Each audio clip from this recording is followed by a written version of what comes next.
যায় না, আমরা তো এখন ইন্টারন্যাশনালি লঞ্চ অলরেডি আমরা করেছি অ্যান্ড আমরা ফিউচারে আরও অনেকগুলো কান্ট্রিতে মানে পৃথিবী জুড়ে ছড়াই দিতে চাই আর কি।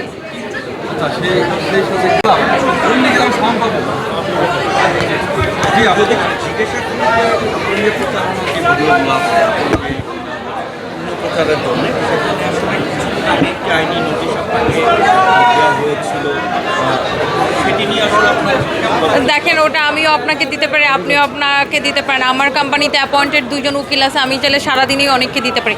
দেখেন, এসব সিলি বিষয় নিয়ে আসলে আমি একদমই বদার্ড না, বিকজ আমার এর থেকে ইম্পর্টেন্ট অনেক কিছু আছে লাইফে। জি, একটু জানতেই চাইবো যে আপনি বর্তমানে আপনি কি নিয়ে ব্যস্ত আছেন? আমি সবসময় বিজনেস নিয়ে ব্যস্ত, সবসময়। আপনি বিজনেস নিয়ে ব্যস্ত থাকেন? আমরা রিসেন্টলি দুবাইতে ব্রাঞ্চ করছি, সো নেক্সট আমরা ইউএসএতে ব্রাঞ্চ করতেছি, তো অলওয়েজ আমি বিজনেস নিয়ে ব্যস্ত থাকি। এবং বাংলাদেশে আমি যতটুকু জানি আপনি অনেকটা জায়গায় অলরেডি আপনার ব্রাঞ্চ খুলেছেন, সেক্ষেত্রে আর বাংলাদেশের 64 জেলায় আপনার ব্রাঞ্চ খোলার চিন্তা ভাবনা আছে? হ্যাঁ, অবশ্যই আছে ইনশাল্লাহ, মানে কারণ আমরা যত